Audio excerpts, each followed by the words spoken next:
আজকে আবার একটি নতুন রান্নার ভিডিও নিয়ে এলাম।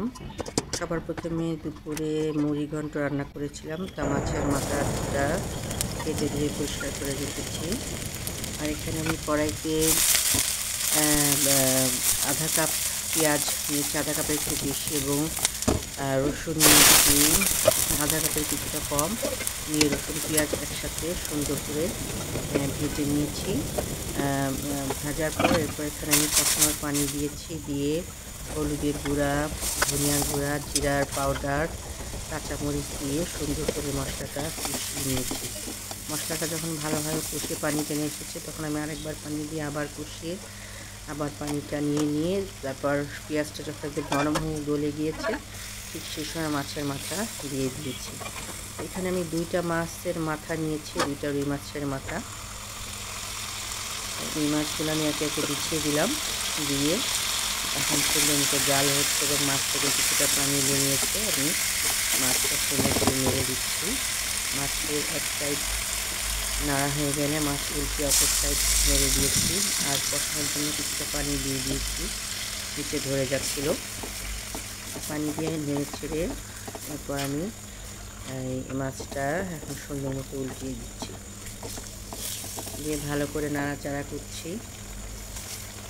এরপর আমি মাছটা এখন ভালো করে সিদ্ধ করবো। মাছটা যেন সুন্দর মতো সিদ্ধ হয় এবং মাছের ভিতরে যেটা মশলা লবণ ঠিকঠাক মতো ঢুকে, এভাবে সিদ্ধ করে নিব। আর এদিকে আমি মুগ ডাল সুন্দর করে ধুয়ে রেখেছি, এক জায়গায় ভিজিয়ে রেখেছি। সেটা ফুলে বেশ অনেকটা বেড়ে গিয়েছে। তা এখন আমি এই কষানো মাথাটা একদম ভিতরে আমি মুগ ডাল দিয়ে দিব। তার আগে আমি কিছুটা ঝোলের পানি দিলাম।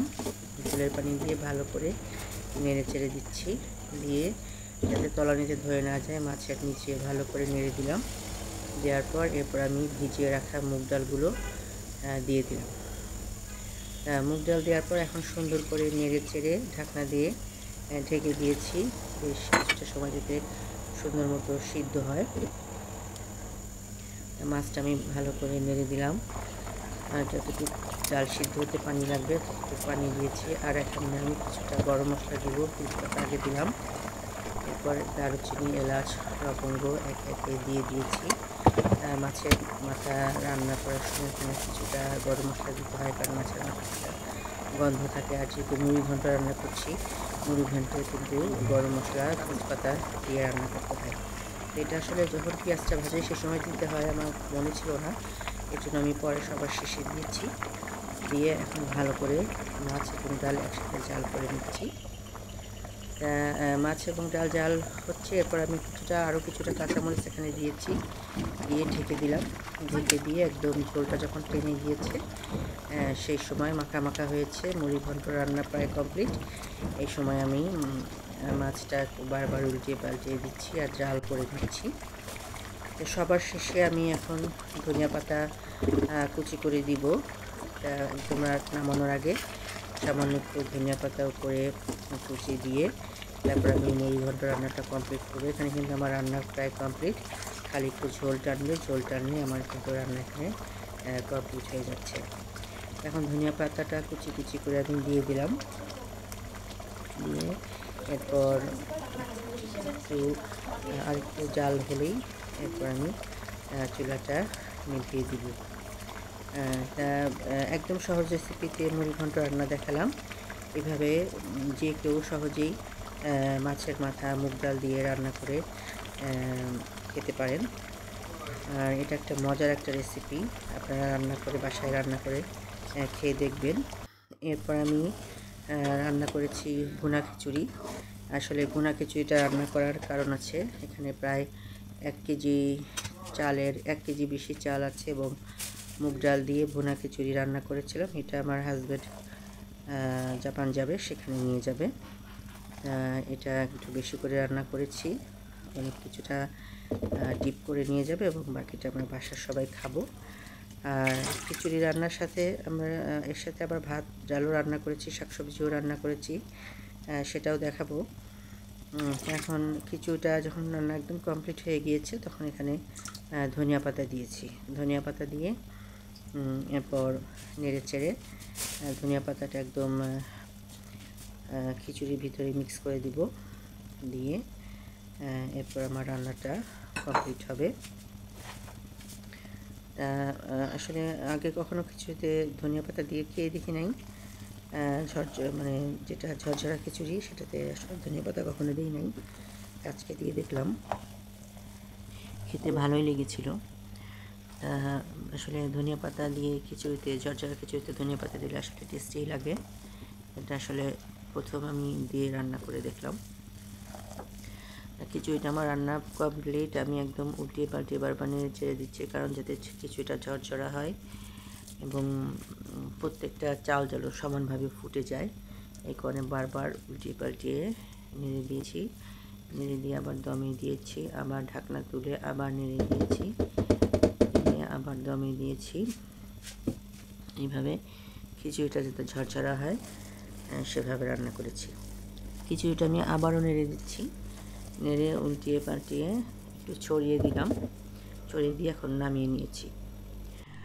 আর এখানে তেলাপিয়া মাছ ভুনা করেছি। এখানে 2টা বড় বড় তেলাপিয়া মাছ সুন্দর করে ভেজে ভুনা করেছি এবং ভুনার শেষে উপরে ধনিয়া পাতা দিয়ে রান্না করেছি। এটাও আমার হাজব্যান্ড জাপানে নিয়ে যাবে, যে কারণে রান্না করা হয়েছে। এখানে কিছুটা মাছ আমরা খাবো, আর সে বাকিটা নিয়ে যাবে। এরপর চিকেন রান্না করলাম। প্রতিদিনই বাসায় মুরগি রান্না করতে হয় বাচ্চাদের জন্য। প্রথমে মুরগির আলুটা সুন্দর করে সয়াবিন তেলে ভেজে উঠিয়ে নিয়েছি। এরপর বাকি তেলে আমি পেঁয়াজ দিয়ে গরম মশলা দিয়েছি, দিয়ে পেঁয়াজটা ভেজে নিচ্ছি। এখন একটু রসুন বাটা দিয়ে দিব, রসুন বাটা দিয়ে রসুন পেঁয়াজ একসাথে ভেজে পেঁয়াজটা দিয়েছি, দিয়ে সুন্দর করে ভেজে এখন কষানোর পানি দিয়ে দিচ্ছি।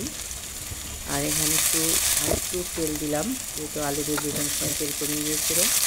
এরপর আরেকটু তেল দিয়ে আমি এখন কষানোর পানি দিচ্ছি। কষানোর পানি দিয়ে আদা বাটা দিলাম, লবণ দিলাম, হলুদের গুঁড়া, ধনিয়ার গুঁড়া আর মরিচের গুঁড়া দিয়েছি, আর জিরা বাটা দিয়েছি, দিয়ে সুন্দর করে মশলাটা কষিয়ে ভাজা ভাজা করে নিয়েছি। মশলাটা ভাজা ভাজা হয়ে এলে এখানে এখন মুরগির মাংসগুলো দিয়ে দিলাম। তারপর মাংসটা ভালো করে ভাজা ভাজা করেছি, ভালো করে ভাজা ভাজা করে এখন আমি মাংসটা নেড়ে করে নিচ্ছি। মাংসটা ভালো করে নেড়ে করে আরেকটু তেল দিলাম, যাতে তেলটা বেশি সঙ্গে রান্না করতে পারছি। মুরগির তরকারিতে তেল ভালো লাগে খেতে। আর এখানে ছেলের পানি আমি দিয়ে দিয়েছি, দিয়ে এখন আমি মুরগিটা সিদ্ধ করে নিচ্ছি। মুরগিটা সিদ্ধ হয়ে যাওয়ার পর এখানে ভেজে রাখা আলুটা দিয়ে দিলাম। এখন আলু এবং মুরগি একসাথে সুন্দর মতো সিদ্ধ হয়ে তারপর আস্তে জাল করে কিছুটা সময় জাল করে আমি নামিয়ে নেব। এখন মুরগি আমার রান্না কমপ্লিট। এখানে মুরগিটা কিন্তু তেল ভেসে উঠেছে, এরপর নামিয়ে নিলাম। আর একটু লাল শাক ভাজি করেছি, পেঁয়াজ করে দিয়ে সুন্দর করে সিদ্ধ করে পানি কমে আসে, ভাজা ভাজা হবে। এরপর শাকটা নেড়ে চেড়ে ভাজা ভাজা করে নামিয়ে নেব।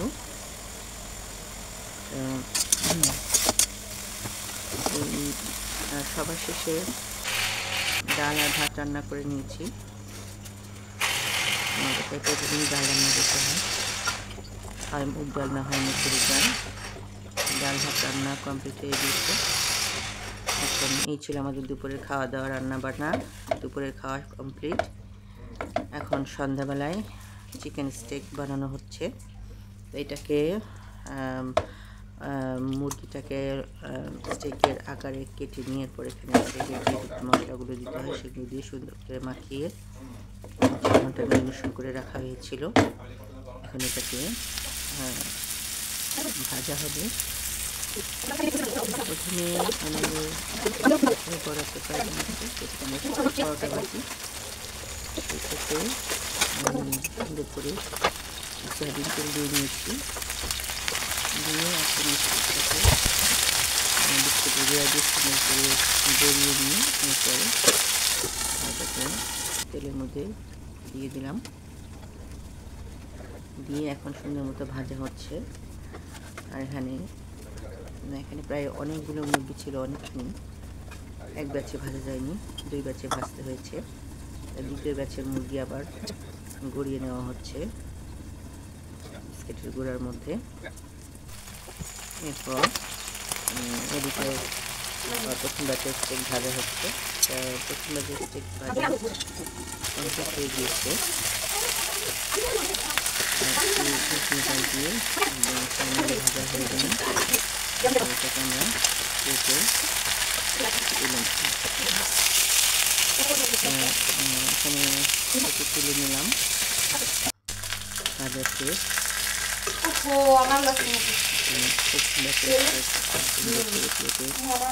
তুলে নিয়েছি। এখন দ্বিতীয় ব্যাচের স্টেকগুলো একে একে দেওয়া হবে। এখানে একটা মুরগির বুকের মাংসের স্টেক এখানে রয়েছে। এটা একটা প্লেটে এক ব্যাচে ভাজা হয়েছে। আর দ্বিতীয় ব্যাচেরটা আরেকটা মুরগির বুকের মাংস, সেটা আবার দ্বিতীয় ব্যাচে ভাজা হবে। তাই দেখেন স্টেকের লুকটা অনেক সুন্দর হয়েছে। আর এখানে অনেক সুন্দর স্মেল বেরিয়েছিল, মানে এটা ভাজার সময় একদম গন্ধেই পেট ভরে দেওয়ার এরকম একটা অবস্থা। এরপর দ্বিতীয় ব্যাচের স্টেক দিয়ে দিলাম, দিয়ে এটা ভাজা হচ্ছে। এখন আমরা একটু স্টেক খেয়ে নিচ্ছি সবাই মিলে, আর বাকিটা ভাজা হচ্ছে। এটা দেখেন কতটা সফট হয়েছে, যে কাঁটা চামচ দিয়ে যখন কেটে উঠিয়ে খাওয়া হচ্ছিল তখন একদম সাথে সাথে খুলে খুলে চলে আসছিল। আর খেতেও খুব মজাদার হয়েছিল। এখানে আমরা সস দিয়ে এটাকে পরিবেশন করেছি। তারপর খাওয়া হয়ে গেছে, বাকি বাচ্চাকে ভাজা হচ্ছে। এটা উল্টে পাল্টে ভেজে ইচ্ছা আবার একটু পরে এটাও খাবো। তাই যে দ্বিতীয় ব্যাচেরটা লাস্টের লুক এরকম হয়েছে। আর এমনি বাসায় সারাক্ষণ অনেক